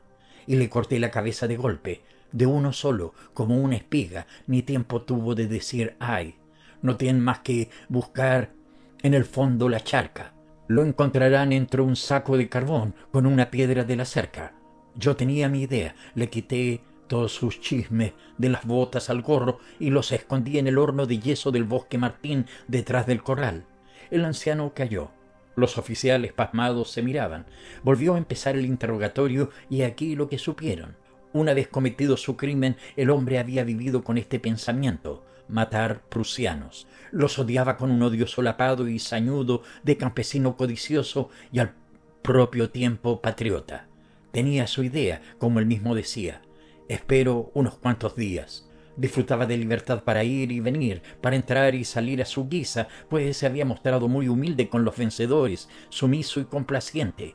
Todas las tardes veía partir a los correos y una noche salió, tras haber oído el nombre del pueblo al cual se dirigían los jinetes, ya que había aprendido, con el trato de los soldados, las pocas palabras de alemán que necesitaba. Salió de su corral, se deslizó en el bosque, llegó al horno de yeso, penetró hasta el final de la larga galería y, encontrando en el suelo las ropas del muerto, se vistió con ellas. Entonces empezó a vagar por los campos arrastrándose, siguiendo los taludes para ocultarse, escuchando los menores ruidos, inquieto como un cazador furtivo. Cuando creyó llegada la hora, se acercó al camino y se escondió en un matorral. Siguió esperando. Por fin, hacia medianoche, sonó sobre la tierra dura de la senda el galope de un caballo. El hombre pegó la oreja al suelo para asegurarse de que se acercaba un solo jinete y después se preparó. El hulano llegaba a trote ligero, trayendo unos despachos. Marchaba con ojos alerta y oído aguzado. Cuando estuvo solo a 10 pasos, el viejo Milón se arrastró a través del camino gimiendo: «Hilfe, Hilfe, socorro, socorro». El jinete se detuvo, reconoció a un alemán desmontado, lo creyó herido, bajó del caballo, se acercó sin sospechar nada y al inclinarse sobre el desconocido recibió en pleno vientre la larga hoja curvada del sable. Se derrumbó sin agonía, sacudido solamente por unos estremecimientos supremos. Entonces el normando, radiante con una alegría muda de viejo campesino, se levantó y por puro gusto cortó la garganta del cadáver. Después lo arrastró hasta la cuneta y lo arrojó a ella. El caballo, tranquilo, esperaba a su amo. El viejo Milón montó en él y partió al galope a través de las llanuras. Al cabo de una hora distinguió 2 hulanos juntos que volvían al cuartel. Se lanzó en derechura hacia ellos, gritando de nuevo: «Hilfe, Hilfe». Los prusianos lo dejaron acercarse al reconocer el uniforme sin la menor desconfianza, y el viejo pasó como una bala entre los dos, derribándolos a uno y otro con su sable y un revólver. Después degolló los caballos alemanes. Después regresó lentamente al horno de yeso y ocultó un caballo en el fondo de la oscura galería. Se quitó el uniforme, recogió sus míseros harapos y, de vuelta en su cama, durmió hasta la mañana.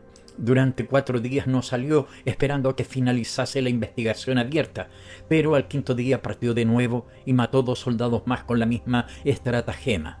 A partir de entonces ya no se detuvo. Todas las noches vagaba, erraba a la aventura, matando prusianos ora aquí y ora allá, galopando por los campos desiertos, bajo la luna, hulano perdido, cazador de hombres. Después, acabada su tarea, dejando a sus espaldas cadáveres tendidos a lo largo de los caminos, el viejo jinete regresaba para ocultar en el fondo del horno de yeso su caballo y su uniforme.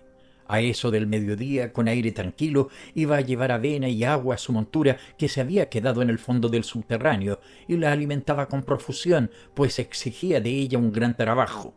Pero la víspera uno de los atacados estaba en guardia y había asestado un sablazo en la cara del viejo campesino. Los había matado a los dos, sin embargo. Había regresado, había escondido el caballo y recogido su humilde traje. Pero al volver lo asaltó la debilidad y se arrastró hasta la cuadra sin poder llegar a la casa. Allí lo habían encontrado ensangrentado sobre la paja. Cuando hubo acabado su relato, levantó de golpe la cabeza y miró orgullosamente a los oficiales prusianos. El coronel, que se retorcía el bigote, le preguntó: «¿No tiene usted nada más que decir?» «No, nada más. La cuenta es redonda. Maté 16, ni uno más ni uno menos. ¿Sabe usted que va a morir?» «No les he pedido gracia». «¿Ha sido usted soldado?» «Sí, hice una campaña hace tiempo. Y además ustedes mataron a mi padre, que era soldado del primer emperador. Sin contar con que han matado a mi hijo el pequeño, François, el mes pasado, cerca de Évreux. Les debía algo, ya lo he pagado. Estamos en paz». Los oficiales se miraban. El viejo prosiguió: 8 por mi padre, 8 por mi hijo. Estamos en paz. Lo que es yo, no he querido buscarles pelea. No los conozco de nada. Sé solamente de dónde vienen, y aquí están en mi casa, mandando como si estuvieran en la suya. Me he vengado por los otros, y no me arrepiento de nada. Irguiendo su torso anquilosado, el viejo cruzó los brazos en una actitud de humilde héroe. Los prusianos hablaron mucho tiempo en voz baja. Un capitán, que también había perdido a su hijo el mes anterior, defendía a aquel magnánimo pordiosero. Entonces el coronel se levantó y, acercándose al viejo Milón, bajando la voz: «Escucha, abuelo. Quizás haya un medio de salvarle la vida, y es...». Pero el hombrecillo no lo escuchaba, y con los ojos clavados en el oficial vencedor, mientras el viento agitaba el vello de su cráneo, hizo una mueca espantosa que crispó su flaco rostro surcado por la cuchillada, e hinchando el pecho, le escupió en plena cara al prusiano con todas sus fuerzas. El coronel, enloquecido, alzó la mano y el hombre, por segunda vez, le escupió a la cara. Todos los oficiales se habían levantado y gritaban órdenes al mismo tiempo. En menos de un minuto, el hombrecillo, siempre impasible, fue adosado al muro y fusilado, mientras lanzaba sonrisas a Jan, su hijo mayor, a su nuera y a los dos chiquillos que miraban trastornados. En el bosque. El alcalde iba a sentarse a la mesa para almorzar cuando lo avisaron de que el guarda rural lo esperaba en el ayuntamiento con 2 presos. Se dirigió allá de inmediato y divisó en efecto a su guarda rural, el tío Hochedur, de pie y vigilando con aire severo a una pareja de maduros burgueses. El hombre, un tipo gordo, de nariz roja y pelo blanco, parecía abrumado, mientras que la mujer, una abuelita endomingada, muy rechoncha, muy gorda, de mejillas brillantes, miraba con ojos de desafío a la gente de la autoridad que los había cautivado. El alcalde preguntó: «¿Qué pasa, tío Hochedur?» El guarda rural hizo su declaración. Había salido por la mañana a la hora de costumbre para realizar su ronda por los bosques de Champiux hasta el límite de Argenteuil. No había observado nada insólito en la campiña, salvo que hacía buen tiempo y que los trigos iban bien. Cuando el hijo de los Bredel, que vinaba a su viña, le había gritado: tío Hochedur, vaya a ver en la linde del bosque, en el primer bosquecillo, encontrará un par de pichones que muy bien pueden tener 130 años entre los dos». Había salido en la dirección indicada, había entrado en la espesura y había oído palabras y suspiros que le hicieron suponer un flagrante delito de malas costumbres. Así pues, avanzando a gatas como para sorprender a un furtivo, había apresado a la presente pareja en el momento en que se abandonaba a sus instintos. El alcalde examinó estupefacto a los culpables. El hombre contaba unos 60 años y la mujer por lo menos 55. Se puso a interrogarlos, empezando por el varón, que respondía con una voz tan débil que apenas se le oía. Su nombre: Nicolas Beaurain. Profesión: mercero, calle de los Mártires, en París. ¿Qué hacía usted en ese bosque? El mercero permaneció mudo, los ojos bajos sobre su grueso vientre, las manos pegadas a los muslos. El alcalde prosiguió. ¿Niega usted lo que afirma el agente de la autoridad municipal? No, señor. Entonces, ¿confiesa? Sí, señor. ¿Qué tiene que alegar en su defensa? Nada, señor. ¿Dónde encontró usted a su cómplice? Es mi mujer, señor. ¿Su mujer? Sí, señor. Entonces, ¿no viven ustedes juntos en París? Perdón, señor, vivimos juntos. Pero, entonces, está usted loco, loco de remate, mi querido señor, al venir a que lo pesquen así, en pleno campo, a las 10 de la mañana. El mercero parecía a punto de llorar de vergüenza. Murmuró. Es ella la que quiso. Yo le decía que era una estupidez, pero cuando a una mujer se le mete algo en la cabeza, ya sabe usted, no hay manera. El alcalde, a quien le gustaban las bromas picantes, sonrió y replicó. En su caso parece que ocurrió lo contrario. No estarían ustedes aquí si solo se le hubiera metido algo en la cabeza. Entonces el señor Beaurain, encolerizado, se volvió hacia su mujer. ¿Ves a dónde hemos llegado con tu poesía?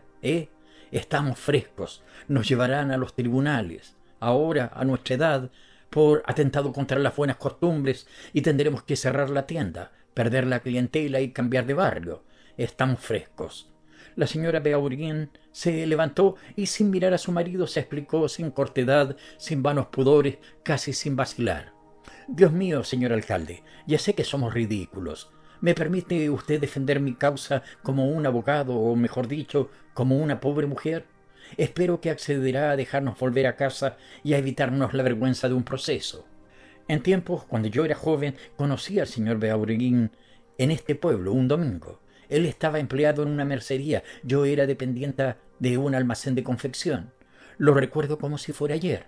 Yo venía a pasar aquí los domingos de vez en cuando con una amiga, Rose Levesque, con quien vivía en la calle Pigalle.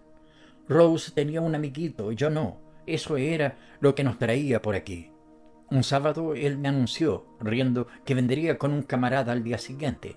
Comprendí perfectamente lo que quería, pero respondí que era inútil. Yo era muy formal, caballero. Con que al día siguiente nos encontramos con el señor Beaurain en el ferrocarril. Tenía buen tipo en aquella época, pero yo estaba decidida a no ceder y no cedí. Llegamos a Besançon. Hacía un tiempo magnífico, de esos días que hacen cosquillas en el corazón. Yo, cuando hace bueno, lo mismo ahora que entonces, entontezco y cuando estoy en el campo pierdo la cabeza. El verdor, los pájaros que cantan, los trigos que se agitan con el viento, las golondrinas que vuelan tan rápido, el olor de la hierba, las amapolas, las margaritas, todo eso me vuelve loca. Es como el champán cuando una no está acostumbrada. Así pues, hacía un tiempo magnífico y suave y claro, que se metía en el cuerpo por los ojos al mirar y por la boca al respirar. Rose y Simón se besaban a cada momento. Me daba no sé qué verlos. El señor Beaurain y yo caminábamos tras ellos sin hablar. Cuando uno no se conoce, no se le ocurre nada que decir. Tenía una pinta tímida el chico y me gustaba verlo cohibido. Llegamos al bosquecillo. Estaba fresco como un baño y todo el mundo se sentó en la hierba. Rose y su amigo me gastaban bromas sobre mi aspecto serio. Ya comprenderá usted que yo no podía ser de otra manera. Y después volvieron a besarse sin importarles que estuviéramos allí, y después se hablaron en voz baja, y después se levantaron y se metieron entre el follaje sin decir nada. Imagínese el papel tan bobo que yo hacía frente a aquel mozo a quien veía por primera vez.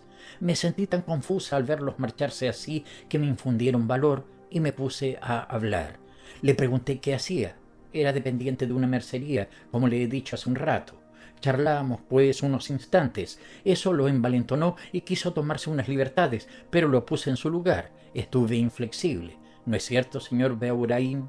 El señor Beaurain, que se miraba los pies confuso, no respondió. Ella prosiguió. Entonces el chico comprendió que yo era formal y empezó a cortejarme amablemente, como un hombre de bien. A partir de ese día regresó todos los domingos. Estaba muy enamorado de mí, caballero, y yo también lo quería mucho, pero mucho. Era un guapo mozo en tiempos. En resumen, se casó conmigo en septiembre y pusimos un comercio en la calle de los Mártires. Fue muy duro durante años, caballero. Los negocios no marchaban y no podíamos permitirnos partidas de campo. Y además, habíamos perdido la costumbre. Uno tiene otras cosas en la cabeza. En el comercio uno piensa más en la caja que en los requiebros. Envejecíamos poco a poco sin darnos cuenta, como gente tranquila que no piensa ya en el amor. No se añora nada mientras uno no percibe que eso le falta. Y después, caballero, los negocios fueron mejorando y ya no tuvimos que preocuparnos por el futuro. Entonces, fíjese, no sé muy bien lo que ocurrió en mi interior. No, de veras, no lo sé. El caso es que volví a soñar como una colegiala. La visión de los carritos de flores que pasan por la calle me daba ganas de llorar. El olor de las violetas venía a mi encuentro en mi sillón, detrás de la caja, y hacía latir mi corazón. Entonces me levantaba y me acercaba al umbral de la puerta para mirar el azul del cielo entre los tejados. Cuando se mira el cielo en una calle, parece un río, un largo río que desciende sobre París retorciéndose. Y las golondrinas pasan por él como peces.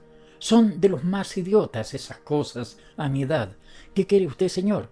Cuando una ha trabajado toda su vida y llega un momento en que se da cuenta de que habría podido hacer otra cosa, entonces la echa de menos. Oh, sí, la echa de menos. Imagínese que durante 20 años yo habría podido ir a coger besos en los bosques como las otras mujeres. Pensaba en lo hermoso que es estar acostada bajo el follaje amando a alguien. Y soñaba con eso todos los días, todas las noches. Soñaba con claros de luna sobre el agua hasta que me entraban ganas de ahogarme. No me atrevía a hablarle de eso al señor Beaurain al principio. Sabía perfectamente que se burlaría de mí y me mandaría a vender mis hilos y mis agujas. Y además, a decir verdad, el señor Beaurain ya no me decía gran cosa. Pero al mirarme al espejo comprendía también que tampoco yo decía nada a nadie. Con que me decidí y le propuse una partida de campo en el pueblo donde nos habíamos conocido. Aceptó sin desconfianza y llegamos aquí esta mañana a las 9. Me sentí muy trastornada cuando entré en los trigales. El corazón de las mujeres no envejece. Y de veras, ya no veía a mi marido como es, sino como era entonces. Se lo juro, caballero. De verdad, de las buenas. Estaba embriagada. Empecé a besarlo. Él se quedó más extrañado que si lo hubiera querido asesinar. Me repetía, pero estás loca esta mañana. ¿Qué es lo que te ha dado? Yo no lo escuchaba, solo escuchaba mi corazón y le hice entrar en el bosque y ahí tiene. He dicho la verdad, señor alcalde, toda la verdad. El alcalde era un hombre de ingenio. Se levantó, sonrió y dijo, váyase en paz, señora, y no peque más. Bajo el follaje. En el tren. El sol estaba próximo a ocultarse detrás de la cordillera, sobre la que se alzaba gigantesco el Puy de Dôme, y la sombra de las cumbres invadía el profundo valle de Royat. Algunas personas circulaban por los jardines en torno del kiosco de la música. Otras permanecían aún sentadas en grupos, a pesar de que refrescaba el atardecer. En uno de los grupos discutíase animadamente un importante asunto que preocupaba de veras a la señora de Sarcagnes, a la señora de Bolacel y a la señora de Bridoye. Se aproximaban las vacaciones y había que sacar a los niños de los colegios de jesuitas y dominicos donde se educaban. Y como no entraba en los cálculos de aquellas madres tomar el tren para ir en busca de sus descendientes, al discurrir acerca de lo dificultoso de tan delicada misión, no sabían a quién pudieran confiarla. Era en los últimos días de julio y París ya estaba casi despoblado. No sería fácil hallar un mensajero que las inspirase toda la confianza por ellas apetecida. Aumentaba sus zozobras un suceso indecoroso que había sido pocos días antes causa de un escándalo en el ferrocarril. Y la señora de Sarcagnes, la señora de Bolaceles y la señora de Bridoye llegaron a suponer que todas las tunantas de la capital pasaban su vida en los rápidos entre aquella región de veraneo y París. Además, un periódico también informado en estos asuntos como el Gil B, y esto lo advertía el señor de Bridoye, notificaba la presencia en Vichy, en Mondoré y en la Bourboule de todas las horizontales conocidas y por conocer. Para que se hallaran en esos puntos era indispensable que hubieran ido en el tren. Y en el tren volverían seguramente aún más. No dejarían de ir y venir a todas horas. Resultaba de tales afirmaciones un acarreo continuo de mujeres galantes en la maldita línea férrea. Y aquellas mamás de colegiales dolíanse amargamente de que no se prohibiera viajar en ferrocarril a las impuras, por lo menos en ciertas épocas. Rogelio de Sarcagnes tenía 15 años. Contarán de Bolaceles 13 y Gastón de Bridoye 11.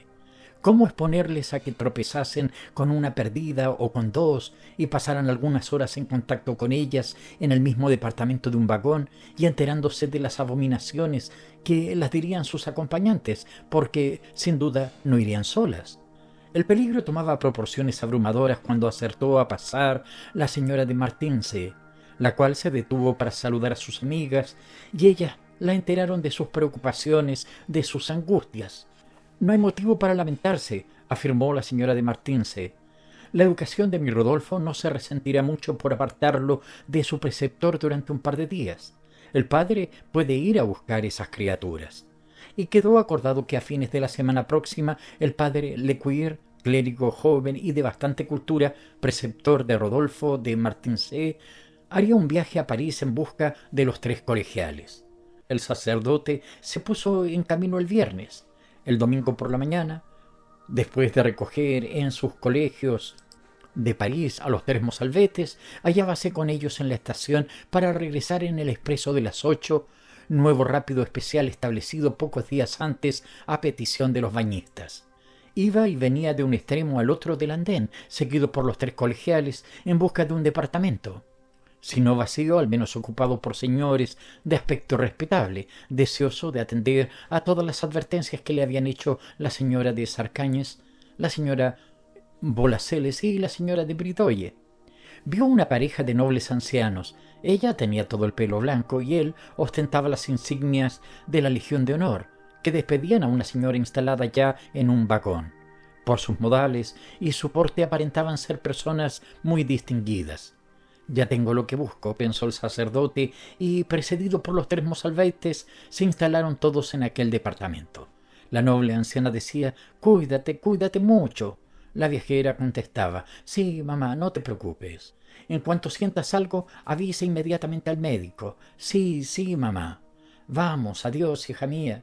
Se besaron muchas veces. La joven dijo: «Adiós, mamá». Un empleado cerró la portezuela y el tren se puso en marcha. No había entrado ningún otro viajero. El sacerdote, complacido, se felicitaba por el acierto de su resolución y comenzó a sondear con preguntas el carácter y la inteligencia de los 3 colegiales que serían sus alumnos durante las vacaciones, porque así lo había dispuesto la señora de Martinse en obsequio a sus amigas. Roger de Sarcañes, el mayor de los 3, era un mocito espigado cuya naturaleza daba un estirón violento que le enflaquecía y casi le desarticulaba. La lentitud y la ingenuidad eran las características de su expresión. Por el contrario, Gontran de Bolaceles se había estacionado, era rechoncho, fornido, travieso, cazurro y guasón. Se burlaba de todo el mundo, tenía ocurrencias felices, impropias de su edad y réplicas de doble sentido que preocupaban a sus padres. El menor de los 3, Gastón de Bridoye, no era ni alto ni bajo, ni fuerte ni flojo, ni guapo ni feo. No mostraba ninguna inclinación mala ni buena. Era un animalito semejante a su papá en todo. El sacerdote les advirtió que durante los 2 meses de verano dirigiría sus estudios y con este motivo les endilgó un discursito bien pergeñado acerca de las ocupaciones que le impondría, de cómo pensaba tratarlos y de sus procedimientos para que fuese lo más provechosa posible su enseñanza. Era un preceptor de mucha rectitud, un hombre de buena voluntad, aunque de sobra sistemático y ampuloso. Interrumpió su perorata un profundo suspiro escapado a la viajera. El sacerdote la miró bondadosamente. La señora permanecía inmóvil en su rincón, erguida, con los ojos muy abiertos y las mejillas algo pálidas. El sacerdote volvió a ocuparse de sus futuros discípulos.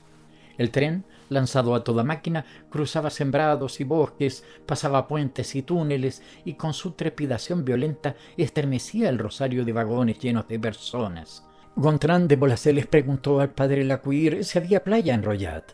¿Pescarían? ¿Montarían a caballo? Se impacientaba por saber qué diversiones podía prometerse. De pronto la señora lanzó un grito agudo y prolongado, un grito doloroso. Inquieto, el sacerdote le preguntó: ¿se halla usted indispuesta, señora? Ella quiso disimular, disculparse. No es nada, señor cura, nada. Un dolorcito, pasará. Estoy algo enferma y el traqueteo del tren me fatiga. Su rostro se había desencajado. El sacerdote insistió: Si yo pudiera servirla de algo, señora. Gracias, muchas gracias. No hay más que tener paciencia. De todos modos, agradezco su atención.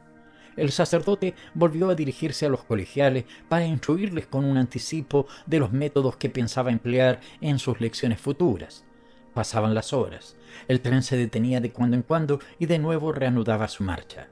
La señora, en un rincón, parecía dormir, quieta, desmadejada. Ya era más de media tarde y no había probado alimento. El sacerdote pensaba: debe sentirse mal, estará enferma. Faltaban 2 horas para llegar a Clermont-Ferrand, cuando la viajera empezó de pronto a gemir.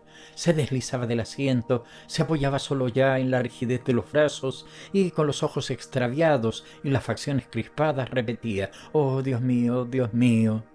El sacerdote se acercó a ella. «Señora, señora, ¿qué le ocurre?» me temo que voy a dar a luz». Y sin poder ya refrenarse, lanzaba terribles gritos que se convirtieron pronto en un clamor interminable, desconsolado, que parecía desgarrar su garganta, un clamor agudo, espantoso, cuya tonalidad siniestra revelaba las angustias de su alma y la tortura de su cuerpo.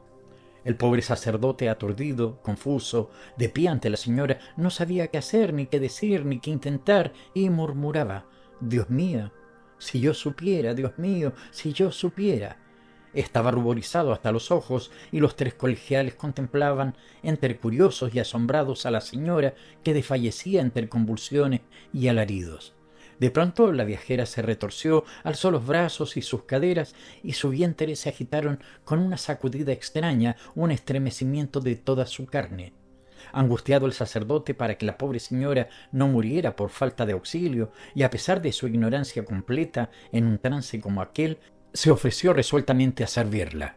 «Señora, yo desconozco en absoluto, pero ¿acaso podré ayudarla? Estoy obligado a ello, a socorrer a todos los que sufren».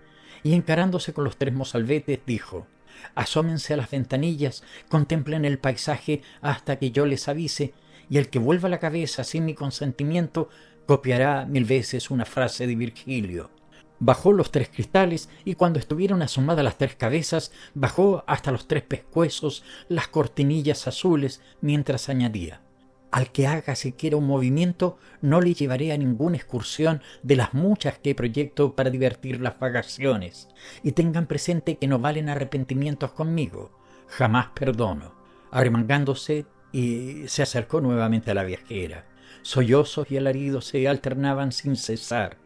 El sacerdote, sofocado, arrebolado, la asistía, la exhortaba, la reconfortaba, sin dejar de advertir con frecuencia, de reojo, la actitud de sus futuros discípulos, que se agitaban impacientes, muy preocupados por las funciones misteriosas que su nuevo preceptor ejercía. «Señor de Bolaceles, copiará usted 20 veces conjugado el verbo desobedecer», gritaba el preceptor angustiado y enérgico. «Señor de Bridouillet, durante un mes no tomará usted postre». De repente cesaron los alaridos y sollozos de la viajera, y a poco se oyó un guau-guau insistente y sobresaltado, la protesta inútil de las criaturas que asoman a la vida. Los 3 colegiales no pudieron ya reprimirse y volvieron la cabeza. Tenía entre las manos el sacerdote un recién nacido, y al mirarlo con asombro a la vez se mostraba gozoso y desolado, con ganas de reír y de llorar a un tiempo. Su fisonomía expresaba diversas e inexplicables emociones. A cada momento variaba la expresión de sus ojos, de su boca, de sus mejillas, como si de pronto hubiera perdido el juicio. En el tono que hubiera empleado si anunciase a sus discípulos una trascendental noticia, exclamó: «Es niño», y después de un silencio, entregado a su acostumbrada verbosidad, comenzó a disponer: «Señor de Sarcagne, alcánceme la botella de agua que dejamos en la rejilla. Bien, descórchela enseguida. Muy bien, écheme unas gotas en la mano, solo unas gotas, perfectamente». Y humedeciendo la cabeza de la criatura recién nacida, rezó: «Yo te bautizo en nombre del Padre, del Hijo y del Espíritu Santo. Así sea».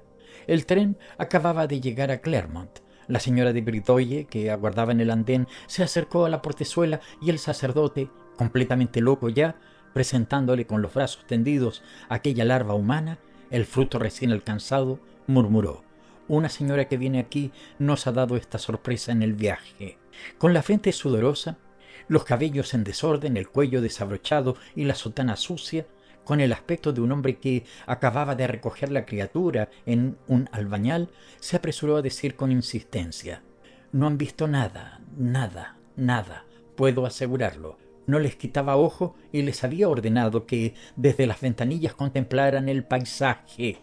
No han visto nada, nada, estoy seguro». Salieron 4 niños del vagón, donde solo habían entrado algunas horas antes los 3 que fue a buscar el sacerdote, mientras la señora de Sarcañe, la señora de Bolaceles y la señora de Bridoye se miraban sorprendidas hasta el punto de no saber qué decir ni qué actitud adoptar en presencia de aquel desastre que sobrecogía su espíritu.